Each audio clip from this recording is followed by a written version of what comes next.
Hello students, last class में हमने human circulatory system start किया था। अभी भी वो फिगर आपके सामने बना हुआ है क्योंकि हमारा टॉपिक कंप्लीट नहीं हुआ था। हमें अभी इसी के बारे में थोड़ा और जानना है, तो मैं आपको दोबारा शुरू से हल्का सा रिवाइज करवा देती हूँ। शुरुआत हमने हमारे हार्ट के लेफ्ट साइड से की थी। देखिएगा, हमारे हार्ट के लेफ्ट साइड में हमेशा याद रखिएगा कि लेफ्ट साइड जो हमारा होता है हमारे हार्ट का, it always has oxygenated blood and right side of our heart is always having deoxygenated blood. कैसा ब्लड होता है राइट साइड में? डीऑक्सीजनेटेड ब्लड होता है हमारे हार्ट के राइट साइड में, याद रखिएगा, है ना। और बहुत ध्यान से सुनो कि देखो ये जो सेप्टम है ये एक्चुअली हमारे लेफ्ट और राइट साइड को डिवाइड कर रही है बीच में से दो हिस्सों में, इधर लेफ्ट और इधर राइट, है ना। और इस तरीके से आप ये बोल सकते हैं कि this septum, this layer which divides our heart into two parts, left and right, it actually divides the oxygenated and deoxygenated blood। क्योंकि हमारी बॉडी में इन दोनों का सेपरेशन, ऑक्सीजनेटेड और डीऑक्सीजनेटेड ब्लड का सेपरेशन बहुत ज़रूरी है ताकि ऑक्सीजन प्रॉपर बॉडी में सप्लाई हो पाए। मतलब ऐसा ना हो कि जब ये मेन आर्टरी ऑक्सीजन वाला ब्लड लेके जा रही हो तो उसमें ढेर सारी कार्बन डाइऑक्साइड भी प्रेजेंट हो, तो आपकी सेल्स को क्या सप्लाई होगा? ऑक्सीजन या carbon dioxide?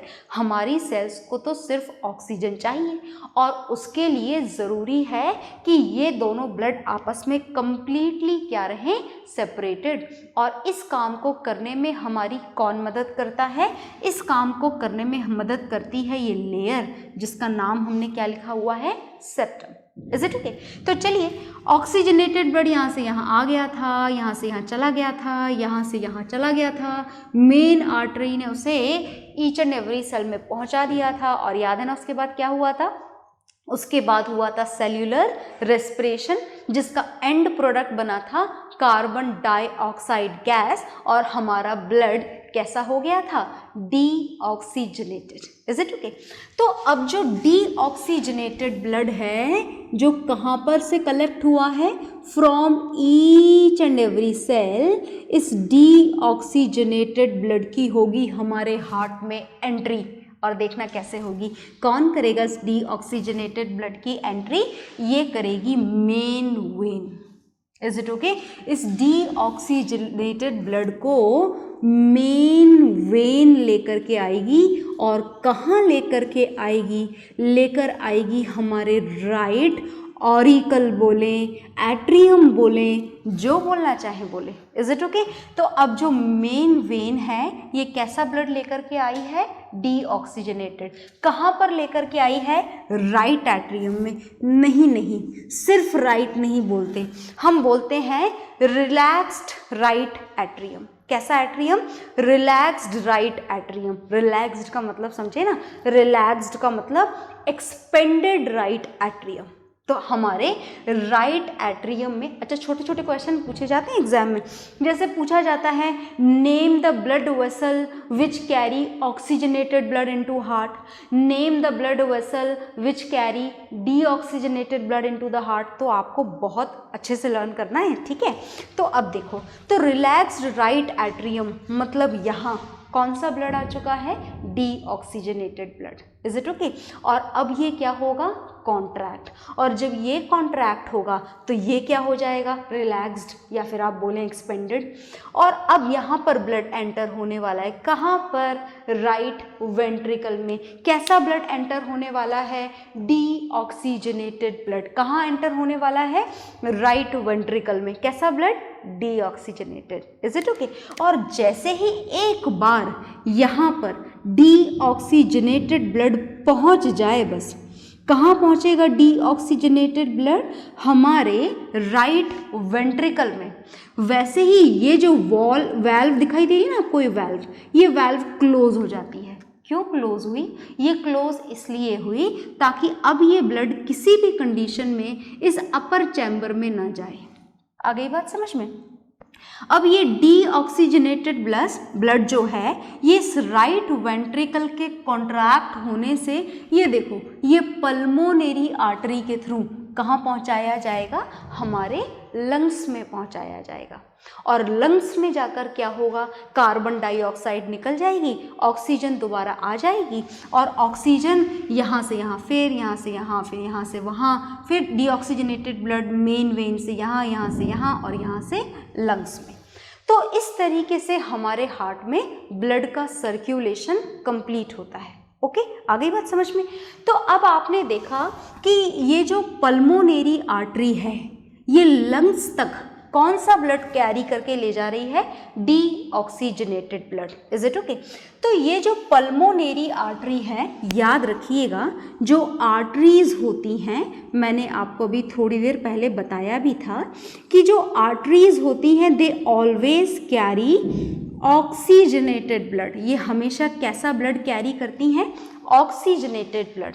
But this is the only artery which one, pulmonary artery, ये सिंगल आर्टरी है pulmonary artery which carry the deoxygenated. इस पल्मोनरी को हम ऊपर लिख लेते हैं यहाँ पर इसके साथ में, this is the pulmonary artery which only and only carries deoxygenated blood. Exceptional artery है ये। आ गई बात समझ में।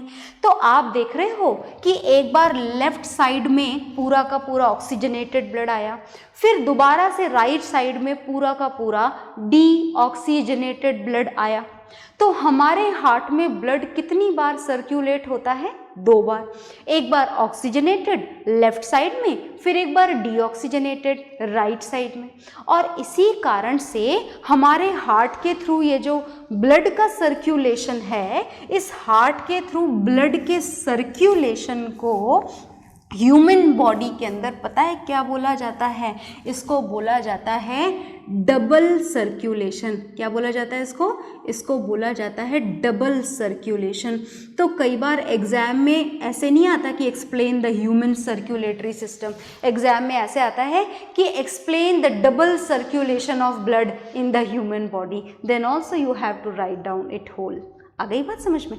अच्छा, अब देखो ध्यान से सुनो कि ये जो सर्क्यूलेशन हुआ है, जो डबल सर्क्यूलेशन हुआ है यहाँ पर, ये 2 तरीके से हो रहा है। देखो, एक बार तो यहाँ पर जो ट्रांसपोर्टेशन हो रहा है वो लंग्स के थ्रू हो रहा है। अब मैं इस फिगर को यहाँ से रफ करने जा रही हूँ, as we need lot of space to write down. तो आप इसको बना चुके होंगे लास्ट क्लास में, और नहीं बनाया है तो बना लें, बोर्ड से मर्जी हो बोर्ड से बना लें, और आपके नोट्स में से बनाना चाहें तो नोट्स में से बना लें। तो अब हम इसको यहाँ से रफ कर रहे हैं। हमने हार्ट के बारे में बहुत कुछ जान लिया है और थोड़ा बहुत और जानेंगे। देखिएगा ध्यान से, और क्या जानना है हमको इस हार्ट के बारे में, बहुत ध्यान से सुनिएगा। हाँ जी, तो हमारा हार्ट और क्या क्या जानना है। देखो, जो सर्क्यूलेशन है उस सर्क्यूलेशन को हमने डबल सर्क्यूलेशन क्यों बोला, इसका कारण तो मैंने आपको बता दिया। अब जो सर्क्यूलेशन हो रहे हैं उस सर्क्यूलेशन के 2 नाम भी हैं। हम यहाँ पर 2 टाइप के सर्क्यूलेशन पढ़ते हैं ह्यूमन हार्ट के थ्रू। एक तो होता है पल्मोनरी सर्क्यूलेशन। एक सर्क्यूलेशन को क्या बोला जाता है, एक सर्क्यूलेशन को बोला जाता है pulmonary circulation. Is it okay. और जो दूसरा सर्क्यूलेशन है उसे बोला जाता है सिस्टमिक सर्क्यूलेशन। क्या बोला जाता है, systemic circulation. Is it okay. अब क्या मतलब है ये पल्मोनरी सर्क्यूलेशन और सिस्टमिक सर्क्यूलेशन का, सुनिएगा। जब सर्क्यूलेशन हार्ट और लंग्स के बीच में हो, किसके बीच में हो, हार्ट और लंग्स के बीच में, जैसे कि सॉरी दिस इज हार्ट, तो हार्ट और लंग्स के बीच में अगर सर्क्यूलेशन हो रहा हो, जैसे लंग्स से हार्ट तक पहुंचा, कौन सा ब्लड पहुंचा, याद है ना, ऑक्सीजनेटेड ब्लड।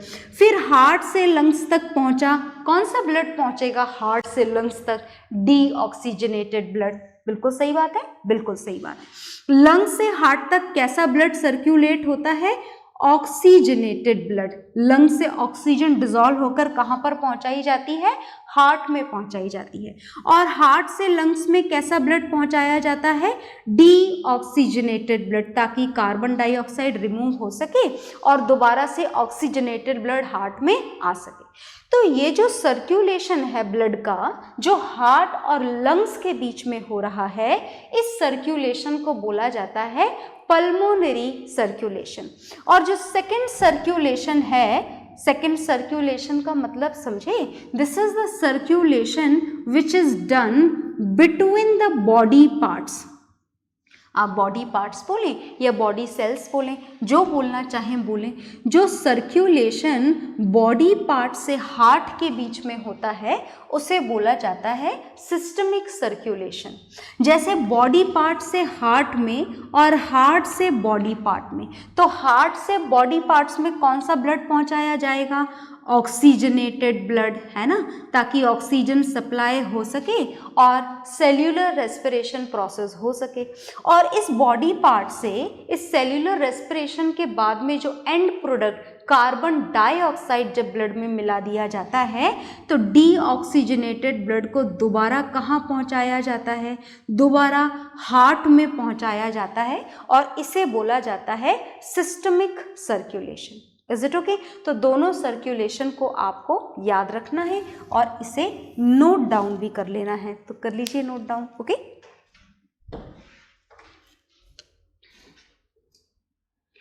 हाँ जी, तो आपने नोट डाउन कर लिया होगा। मैं अब इसे रफ करने जा रही हूँ और थोड़ा और सुनिएगा। और क्या जानना है अब हमें? छोटी छोटी बातें हैं, हम हमारे हार्ट को कंप्लीटली जानेंगे और उसके बाद में हम आगे चलेंगे। तो चलिए सुनते हैं और क्या जानना है आपको। देखिएगा, हमें हार्ट के बारे में जानना है, हार्ट बीट। क्या आप जानते हैं हार्ट बीट? यस, बिल्कुल जानते हैं। अगर बात 1 मिनट की जाए तो नॉर्मल कंडीशन में, नॉर्मल का मतलब जैसे मैं अभी बहुत ज़्यादा वर्कआउट नहीं कर रही हूँ, थोड़ी बहुत, है ना, थोड़ा बहुत खड़ी हुई हूँ आराम से, आप भी शायद आराम से बैठे हुए होंगे, डांस नहीं कर रहे होंगे। Is it okay?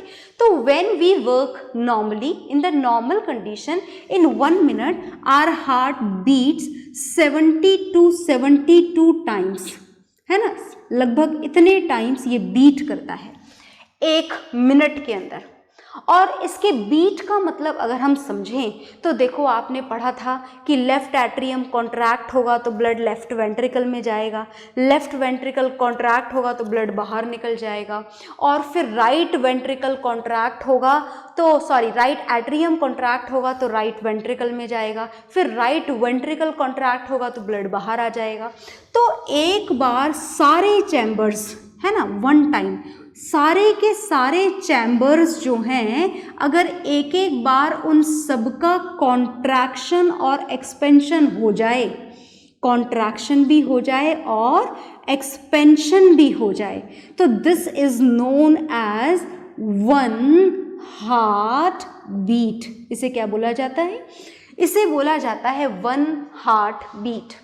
आ गई बात समझ में? और याद रखिएगा कि जो आपका राइट एट्रियम है, राइट ऑरिकल भी जिसे बोला जा सकता है, प्लस जो लेफ्ट एट्रियम है, ऐसा जैसा आपको समझाया गया था वैसा नहीं होता है।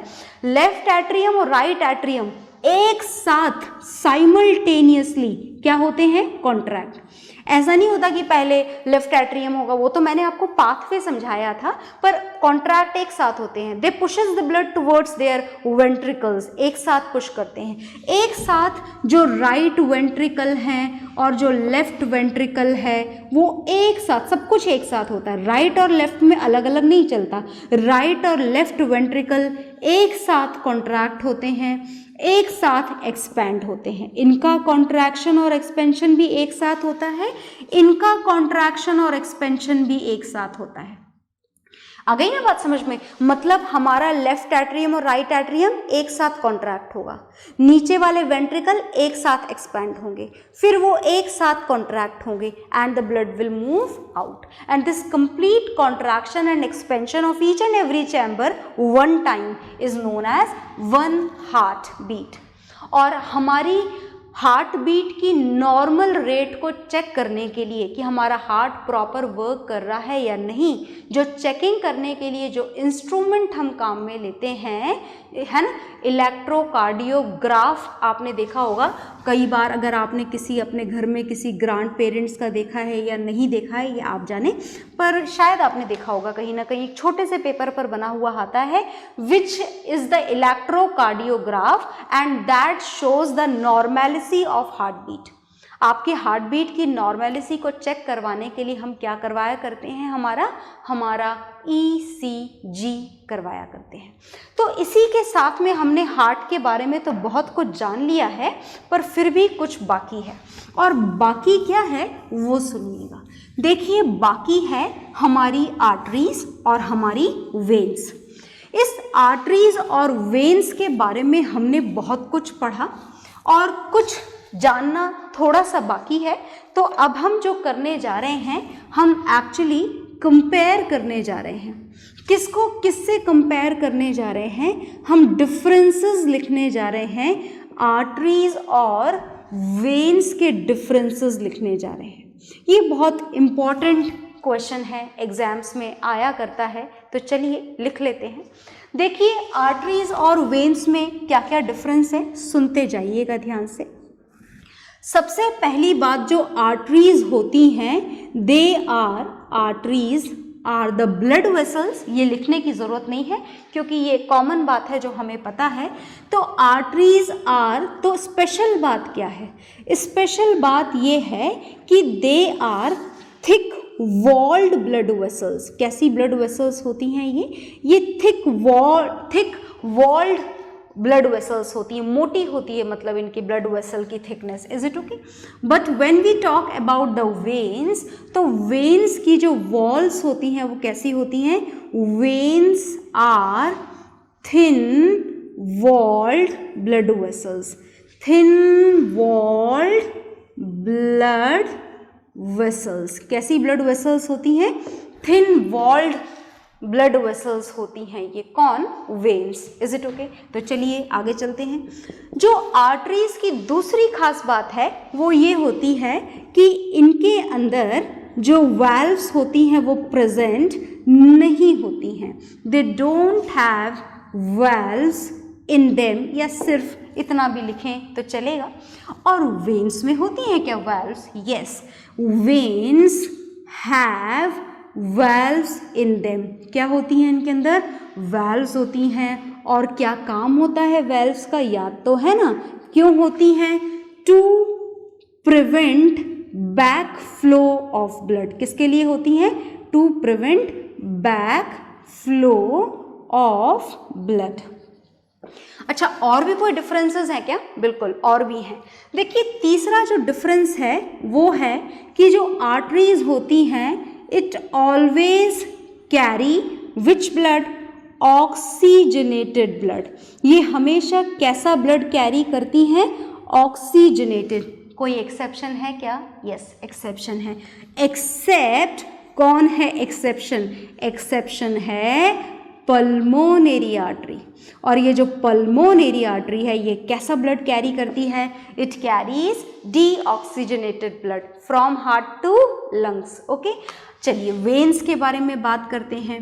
वेन्स हमेशा कैसा ब्लड कैरी करती हैं? It always carry deoxygenated blood. ये हमेशा कैसा ब्लड कैरी करती हैं? Deoxygenated blood. Is it okay? Exception है? यस, एक्सेप्शन है। और देखो, एक्सेप्शन के नाम यहाँ पर सेम है, वहाँ भी पल्मोनरी और यहाँ भी पल्मोनरी। जो पल्मोनरी वेन है, ये पल्मोनरी वेन कैसा ब्लड कैरी करती है? ऑक्सीजनेटेड ब्लड कैरी करती है। Is it okay? और डिफरेंसेस हैं? बिल्कुल, और भी डिफरेंसेस हैं। देखिएगा ध्यान से, जो आर्टरीज होती हैं, आर्टरीज ऑलवेज कैरी ब्लड। हमेशा ये कहाँ से कहाँ पर कैरी करती हैं ब्लड को? They always carry blood from heart to other parts of the body, from heart to other parts of our body. जबकि वेन्स में क्या होता है, वेन्स में काम उल्टा होता है। क्या होता है, वेन सारी बॉडी से ब्लड को इकट्ठा कर करके कहाँ पर लाती हैं, हार्ट में लाती हैं। तो हम लिखेंगे यहाँ पर वेन्स, जितनी भी वेन्स होती हैं, वेन्स ऑलवेज कैरी ब्लड। कहाँ से कहाँ तक ब्लड कैरी करती हैं, always carry blood from other body parts to heart. तो देखो हमने ये 4 पॉइंट्स लिख लिए हैं, एक पॉइंट हम और लिख लेंगे। इन केस एग्जाम में क्वेश्चन 5 मार्क का अगर आए तो आपको 5 पॉइंट्स लिखने होते हैं, 4 मार्क्स का है तो 4 पॉइंट्स, तो we will write down 1 more point. और कोई पॉइंट है क्या भाई, बताएं जरा। देखिए अगर बात कैपिलरीज की जाए तो आप लिखेंगे यहाँ पर कि जो आर्टरीज होती हैं, arteries ends up in the capillaries. Arteries का एंड होता है, कहाँ पर होता है आर्टरीज का एंड, कैपिलरीज में होता है। और बात अगर वेन्स की जाए तो क्या लिखेंगे आप, veins originates from capillaries. Veins का फॉर्मेशन कहाँ से स्टार्ट होता है, कैपिलरीज से। तो originates from capillaries. Is it okay? तो इसको आप नोट डाउन करेंगे। These are the differences and not at all given in the notes. तो आपको बहुत अच्छे से केयरफुली अभी के अभी इसको नोट डाउन करना है। ओके, तो कर लीजिए नोट डाउन।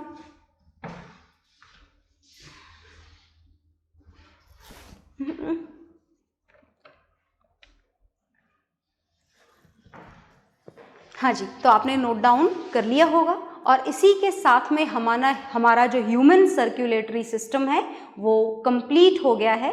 ट्रांसपोर्टेशन हमारा थर्ड लाइफ प्रोसेस कंप्लीट हो गया है। नेक्स्ट क्लास से हम नेक्स्ट लाइफ प्रोसेस स्टार्ट करेंगे, that is excretion. Okay, bye everyone.